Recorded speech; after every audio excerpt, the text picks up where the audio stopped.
Welcome to Depths Over Noise. Today's guest has spent her career on a question most of medicine still walks past. What does the body do with what the mind cannot bear? My guest today is Dr. Aimie Apigian. Dr. Aimie is a physician, board certified in preventive medicine and addiction medicine, trained additionally in biochemistry, public health, and somatic medicine and attachment-based trauma therapies. She is the founder of Trauma Healing Accelerated and the author of The Biology of Trauma, How the Body Holds Fear, Pain, and Overwhelm, and How to Heal It, a book that has, in a short time, become one of the clearest accounts available on what trauma actually does at the cellular and physiological level, and what it takes to come back from it. Her path to this work is not theoretical. Dr. Apigian became a foster mother and then adoptive mother to her son Miguel during medical school.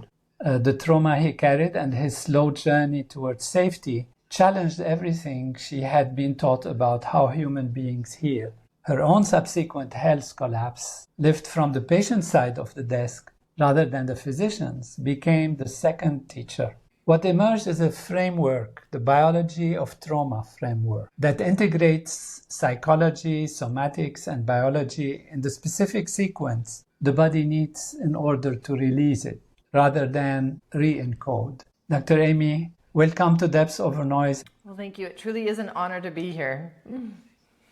It's so wonderful to have you. And it's a joy to share with you that my career on consciousness and on what allows a human being to feel settled inside their body has been also a long process. And you have spent yours on what it looks like when that settled state is not available, when the body is still rehearsing a danger that ended decades ago. I think our work meet as mind and body are one continuum, although we are asking the same question from opposite ends. So it's a delight to have you. And I have just finished a book called The Power of Caring. And one of its central arguments is that caring sustained over time depends on what I call inner ground. You have shown in clinical detail what happens when that ground is missing. So I'm especially grateful for this conversation. I'll begin with somehow of a personal question. Dr. Aimie, where do you find yourself today? What is the texture of your life right now as the book is meeting the world?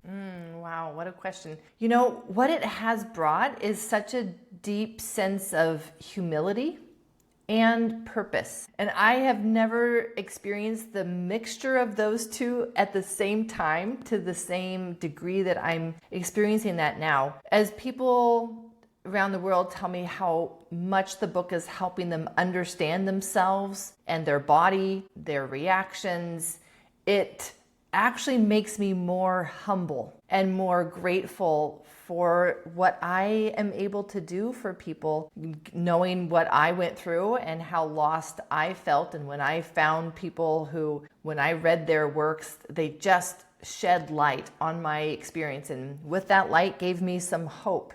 And to think that I'm able to play that role in other people's lives now is very humbling. And at the same time, it really has instilled so much of that sense of, I am living my purpose, and I know that. It's an incredible sense of grounding to be able to know what my purpose is in life right now, and to be able to bring this education to people who don't understand this yet about their body. That's wonderful. We can say you understand something new in yourself, as you're saying. You have this humble attitude, and I must say I connect a lot to you. You are here giving and caring and supporting something that people didn't understand, that clinical medicine hasn't found solutions, to. And again, this, strikes a chord in me because I also went through medical and science and research and all of that, and ended up with, looking for something more that is being missed. And so in terms of purpose, in terms of something new that you have understood over these years,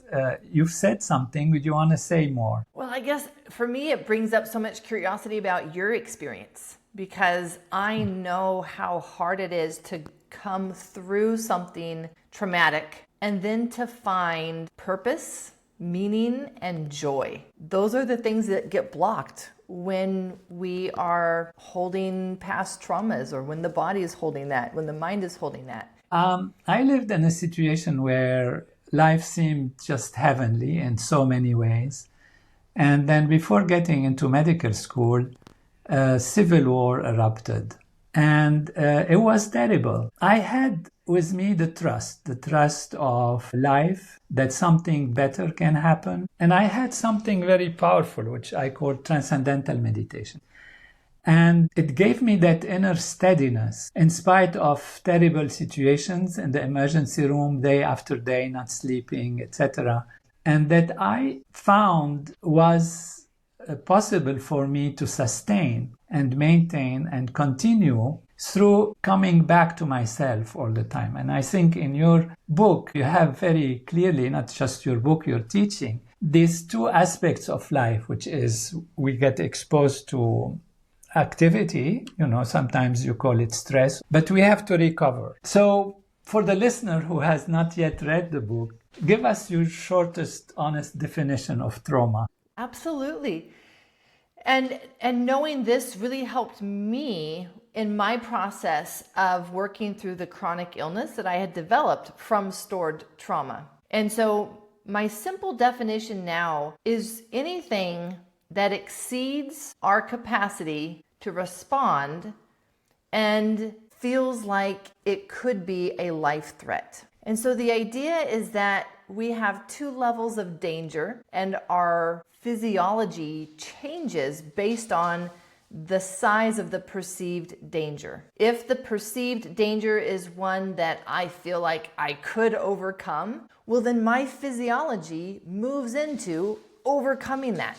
It secretes adrenaline, it does all of these hormone and nervous system changes in order to overcome an obstacle, a challenge, a threat, a danger. But there is a second level of danger. This is far much more than what could be described as just stress. And this level of danger is what is called an inescapable. I cannot escape it.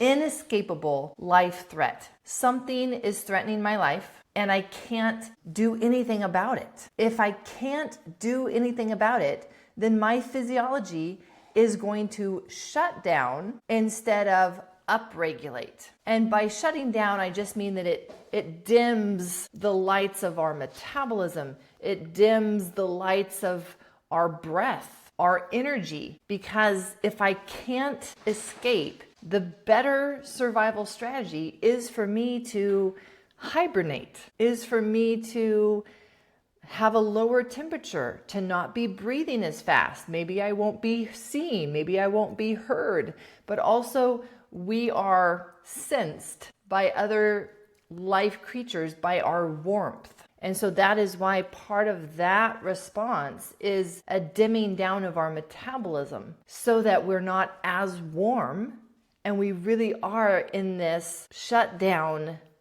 phase for us to hopefully survive, and then the process of recovery needs to start. In the ancient traditions and even in the teaching of transcendental meditation, we actually say that stress and severe stress and on the direction of trauma is something physical, something physiological. And you have unpacked this in an amazing way.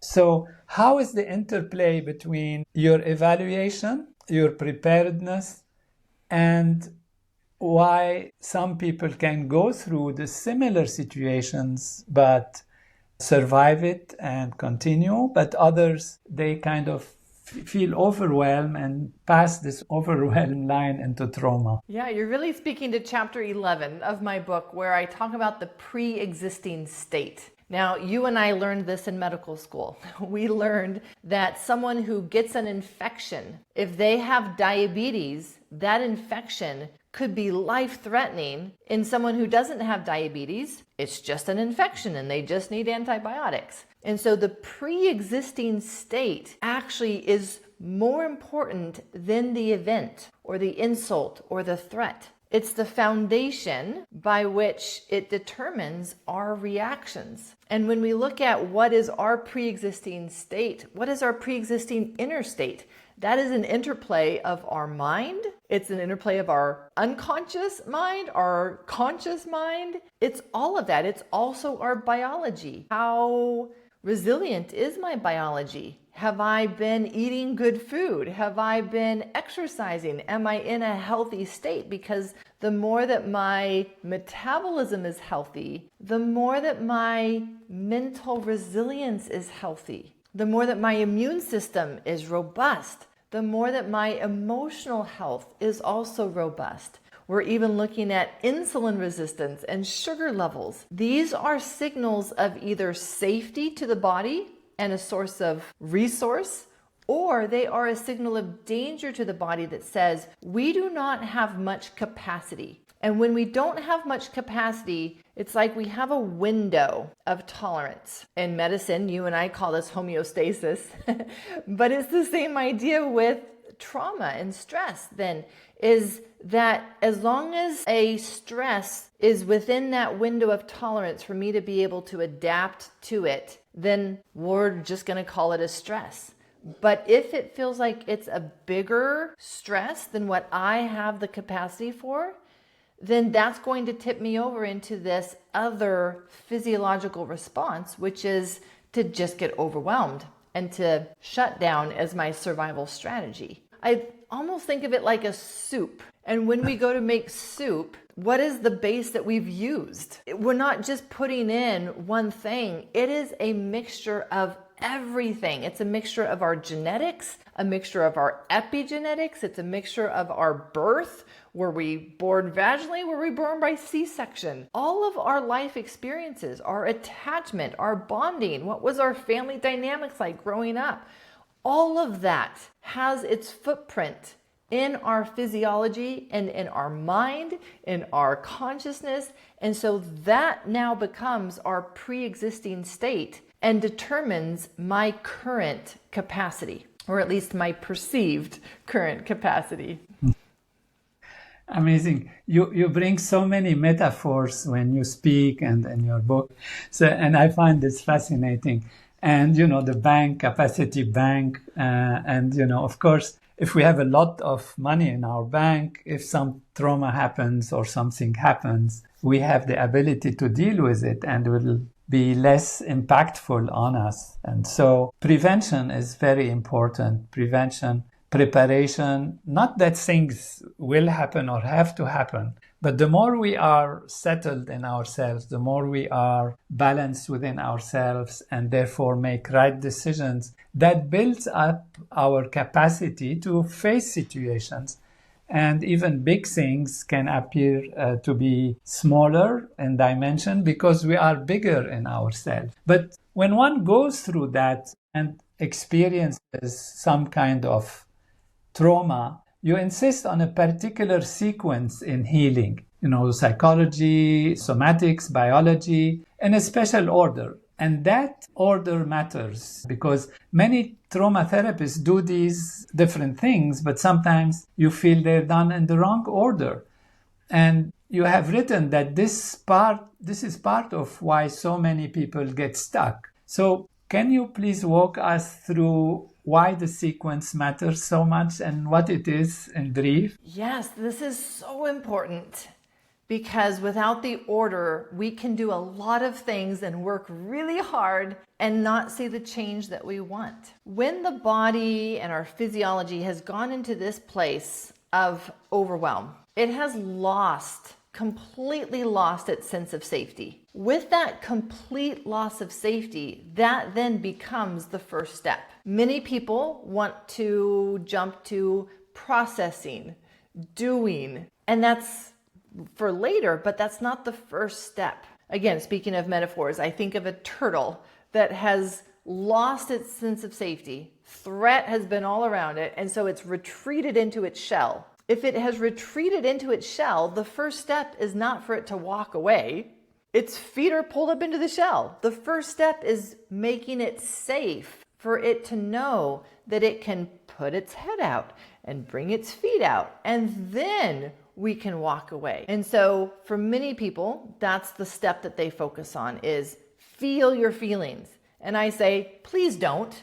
You are going to be so overwhelmed by your feelings from all that you have buried. You will drown in your feelings. And that drowning in your feelings will only reinforce overwhelm. So instead, the first step is make it safe to actually feel your feelings. It's beautiful, and just to our viewers and listeners, this in general overall inverts the usual Western assumption that thinking is upstream of feeling and feeling is upstream of the body. And you are saying the opposite. The body has to be given safety first, then the somatic register can move, then the cognitive aspect can really be integrated. That sequencing is also what the contemplative traditions and traditional, meditation or transcendental meditation has always expressed and known, that you cannot think your way out of what the body is holding. You can only let the body settle, then watch what the mind does on its own. So there is also a distinction, I think, between processing a memory and processing the body's response to that memory. Many people work on the first for years without touching the second. What is the difference, and how do you know when one is happening rather than the other?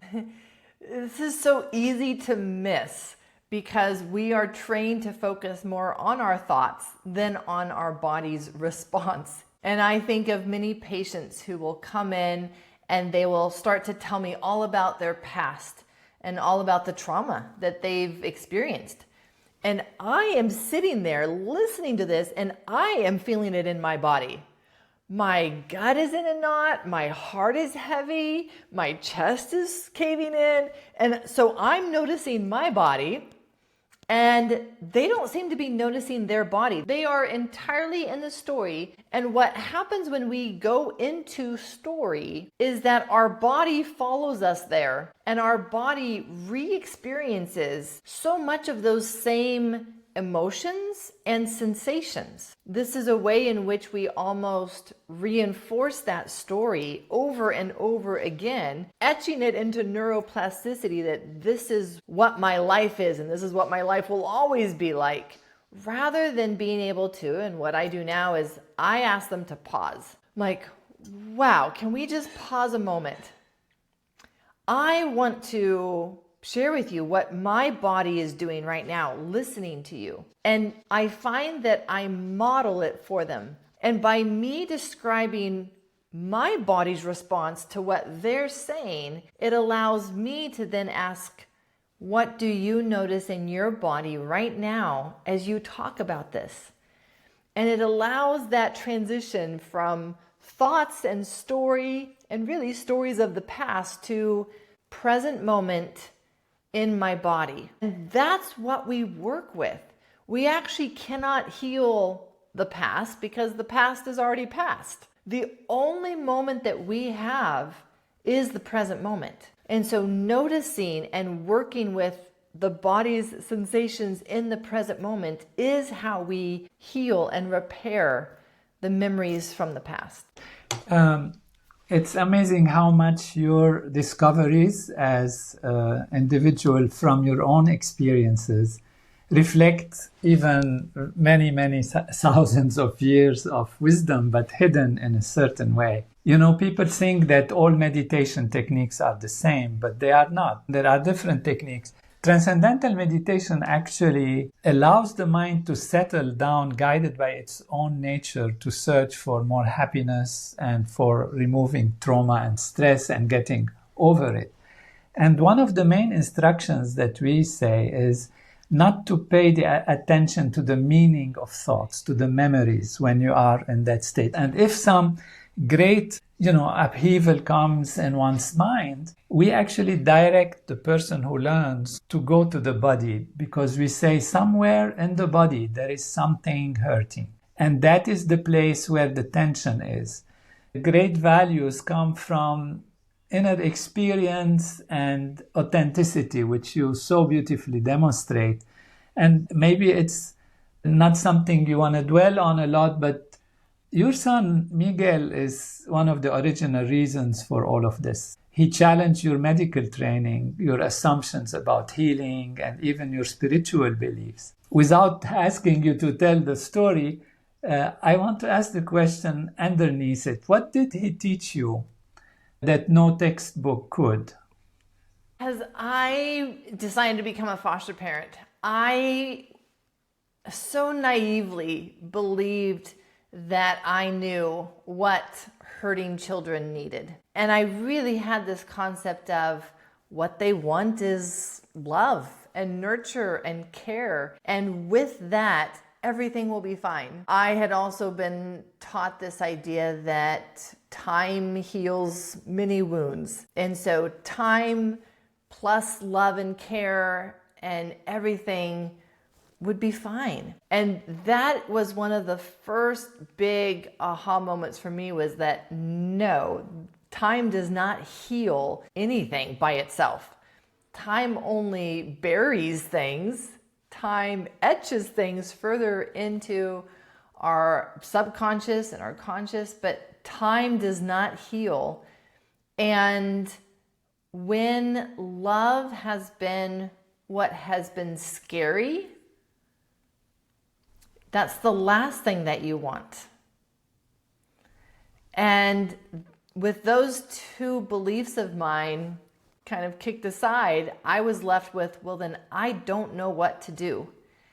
And that's when I relied then on my medical training, which was, well, I am going to read the research papers. I'm going to read what is the evidence-based treatment for childhood trauma, abuse, attachment wounds. And as I looked at what were the evidence-based therapies, I went and I did them. And they seemed to be making it worse. They seemed to be stirring things up and not resolving them, because I was seeing behaviors that suggested that nothing had been resolved. It had only seemed to agitate him further. And that was a real awakening for me, because as a scientist and as a medical student, I put all my faith in research and evidence-based research. And then to realize that we can have evidence-based research that is not practical. It's not translated into this person who's sitting in front of me with their unique life experiences and unique biology.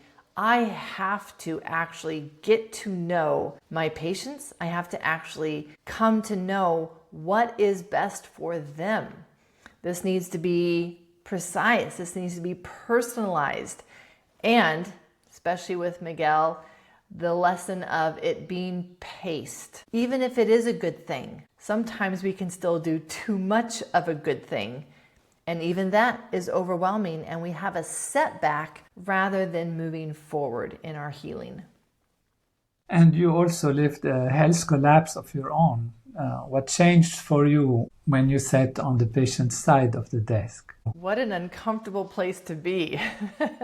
That was so hard, because not only am I now the patient, I'm the patient that I used to talk bad about behind their backs.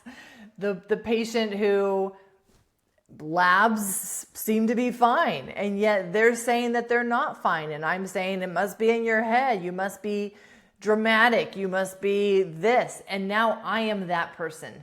What a wake-up call. And how helpful overall for me, for my life, to have had that experience.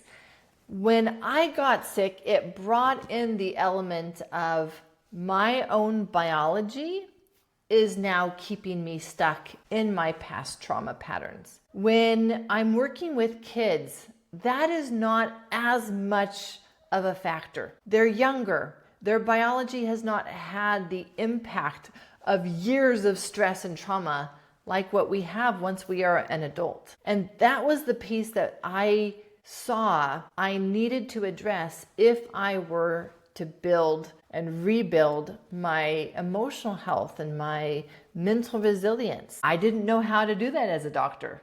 I only knew what to do in order to manage symptoms. So this was a whole new journey for me of going down a path of how do I actually build a biology of safety, especially when there's been decades of just stress and trauma that is now accumulated. Beautiful, really wonderful. I'm working a lot on caring and the power of caring. And it argues, one of the things it argues is that caring sustained over time requires an inner settledness most people are not taught how to find. Your work suggests that for many of us, that settledness is not just absent, it is actively impossible because of what the body is still holding when particularly we are under pressure and trauma. Are we describing the same things from two sides, or are they different states? No, we're describing the same element, the same sense. And we just use different terminology sometimes, which I think is great. And really, it's just that sense of a gut feeling of being held by the universe, by God, by life, being held, being safe, being secure. And I grew up thinking that those things were choices that I made in my mind. I didn't know that I needed to create the feeling in my gut, in my body. And yet that is what this inner settledness that you're describing really is. It can't just be a thought that we have or a mantra that we say every morning. It has to actually become so deep in our core that we feel it and its truth in our gut. Yes, I also talk about that the depletion that happens with people who are caring is not mental. It's not like a depletion as being a moral failure. It's actually biology speaking, and we have to guard even for caretakers from overextending themselves. We have seen during the COVID situation of so many doctors and nurses and health professionals, going into depression, anxiety, even suicide, insomnia, etc. And they wanted to throw themselves. And so mentally they are there, but the body has a limit. And you bring this attention so beautifully on all levels, from psycho, neuro, endocrino, immunological side, and see that the cells have their own mind, as you say. And when their mind as a collection says, no, I can't do it, if you keep forcing, then you are going against nature, against what the body can do. So empathy has a limit, compassion is there, and I argue that conscious caring is very important in making work of becoming sustainable caregiver. We begin the work of becoming safe inside our own body. What does trauma-informed care look like from the inside? Not just for the person being cared for, but for the person doing the caring. As you ask that question, what first comes to mind is my ability as the provider to stay in my body, and how easy it is for me to just be in my mind because I'm smart. I have all of this knowledge in my brain. I want to use that knowledge, and so I want to think through what are my options and what do I do? How do I respond? What's the treatment? What's the protocol? What's the prescription for that? It's all up in my head, and that for so many years has been my safe place, as well as most people who go into a healing profession. They've relied on their brain so much that it comes at the neglect of our body. And in fact, we can experience our body as something that slows us down. If we feel tired, well, then I need an extra cup of coffee today. I can't feel tired. I need to be sharp. I need to be energized. I need to show up in a certain way, and my body is not doing its job. It's not helping me. And so we get into that aspect of, I don't want to feel my body. I just want to force my body to do what I want it to do. And that is exactly where we then start to accumulate more stored stress and trauma in our body. And we reach a point where we cross a line and we get sick, we burn out, we break down. Whereas if we can remain in tune, I call it attunement. I grew up playing the piano, and so we would have a piano tuner come tune the strings. And that's the idea with my body. I want to be attuned to my body so that I really am using my mind and in my body. And then that is how I am able to notice when my body says, whoa, we are starting to approach our line of capacity and we need to pause. Maybe we even need to pull back. But if I am not actually feeling and attuned with my body, if I'm actually not aware of those sensations, I won't even know that those are messages that my body is giving me. It's the conversation and the connection between the two of them that allows for us as providers to be trauma-informed with ourselves in the process. This is wonderful, to listen to oneself, to listen to one's body. And it's beautiful. You started with humility. In my own field, consciousness, it's important to keep humility, and it's a necessary aspect, because when we did our research on the trauma-even people in hospitals, we created what we called the Heal the Healers program with the David Lynch Foundation. And we have studies coming up which are very, very interesting and profound about how transcendental meditation allows these doctors to break the cycles, and that before we reach that level of overwhelm and trauma, even then, it's possible to break those cycles by having good routine, by transcending, which means going beyond the surface, not analyzing the memories and the thoughts, but just going beyond memory, beyond feeling, beyond thought, beyond everything, and go back and settle in oneself. And we have found amazing results with doctors and nurses. And so the deeper one looks, the more one finds the science catching up to what some traditions also have known in the past. And these are being refined by science. Neither alone is enough. The conversation between them is where the next decade of real progress is going to come from. And your work is crucial and essential in that. In my own work, I've spent decades with transcendental meditation. I would value your thinking. When does a practice like this serve healing? And when does it become maybe another way to avoid the body? I look at these patterns of stored trauma. And one of the patterns is to avoid feeling.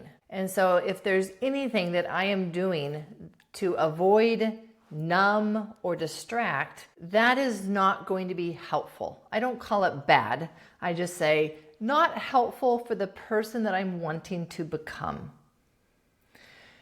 And the other aspect that can get us to that place where we're avoiding, numbing, or distracting, or going in too deep is the going into the memories of the past without a way to change my responses to those in the present moment. If I'm going into the stories of the past and re-experiencing all of that in the same exact way, again, I'm just reinforcing those responses. I'm not actually changing my responses. And that's what healing is. Healing is, I used to react in this way, and now I can respond in this way.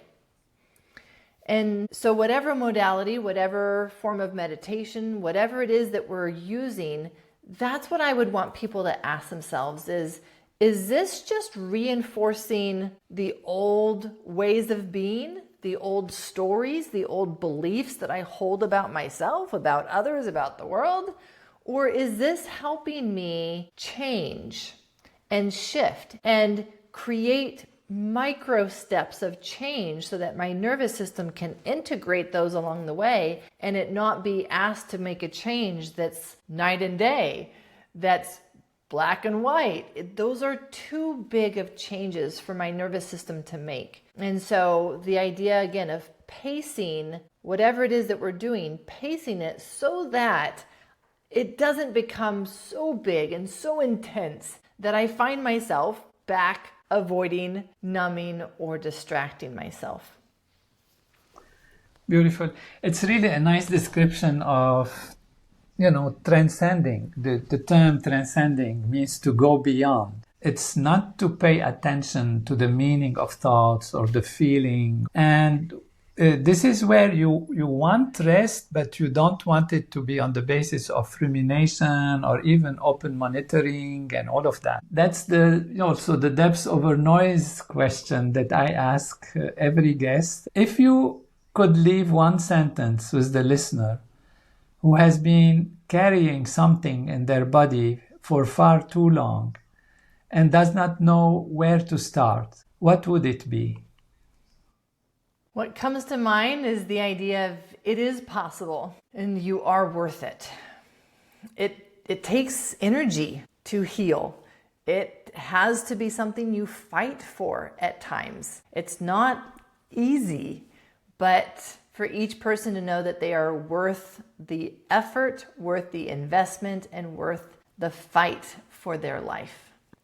We believe everyone has infinite potential within them, that the self is an unbounded field of possibilities, creativities, and our body and mind are a continuum, not like two opposing values. And when we come from the body side, we know the mind settles also. When we come from the mind side in the right way, in the right angle, at the right time, that also helps the body. So it's a work of togetherness that Dr. Aimie has researched in the cases of trauma and has contributed tremendously to the well-being of so many people who feel stuck. And it's beautiful to hear some of her words to us today. Dr. Aimie, thank you. Thank you for your work, for your honesty, and for showing all of us in clinical detail what it actually takes to come home to the body. So to everyone listening, if any of that we discussed today landed in a particular place inside you,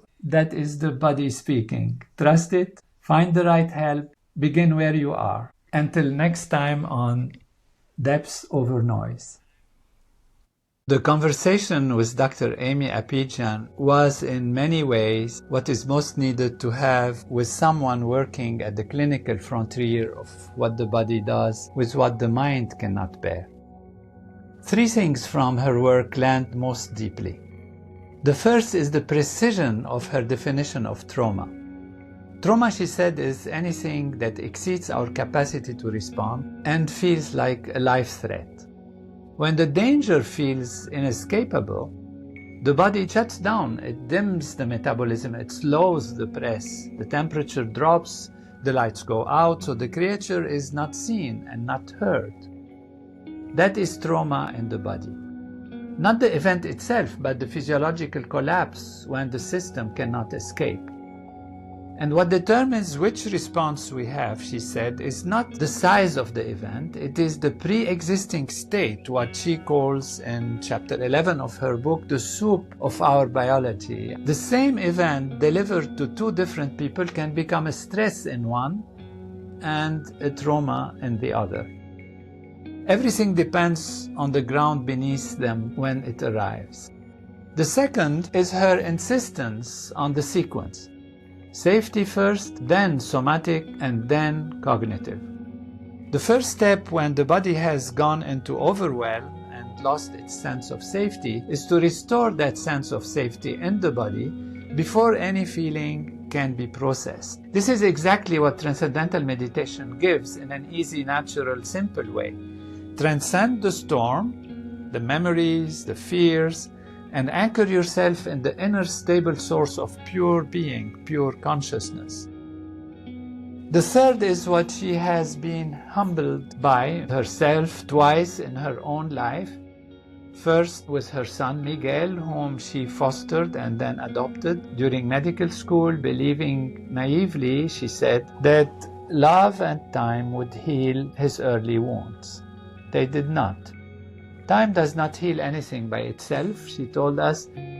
Time only buries things, and when love has been what was scary, love is the last thing the child wants. Then her own health collapsed. What she discovered on the patient side was that decades of accumulated stress and trauma had been stored in her body, and that no amount of evidence-based protocol was going to help until the biology of safety was rebuilt from the ground up.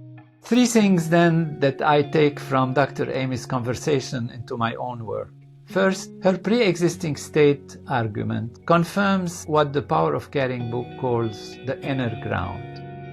The Power of Caring argues that caring sustained over time requires an inner foundation most people are never taught how to find. Dr. Aimie has shown clinically what happens when that foundation is missing. The science she describes confirms in cellular detail what the contemplative traditions have always argued about the value of building inner ground in advance.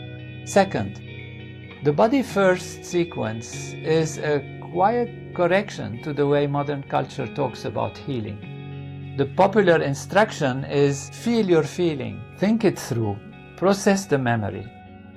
Aimie has shown that without first restoring the body's sense of safety, this sequence can actually do harm.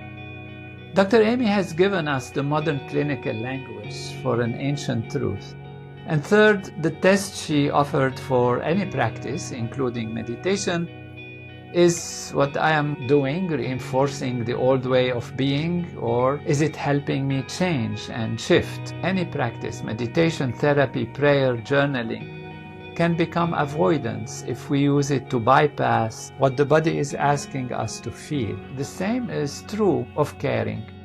Caring can become avoidance, caring for others as a way of not facing what is inside us. Or caring can become genuine, conscious, sustained. Aimie's test applies to both. Transcendental meditation has been proven through hundreds of scientific studies to profoundly heal the body and mind without focusing on the problem. If any of what we discussed today landed in a particular place inside you, that is the body speaking. Trust it. Find the right help. Begin where you are. Dr. Aimie, thank you for your work, for your honesty about what it has cost you to learn what you now teach, and for the clinical detail with which you have given the world a map of how to come home to the body. After all, in our consciousness paradigm, mind and body are a continuum. Consciousness is primary and the body is an expression of it. So healing the body is healing the mind. Thank you.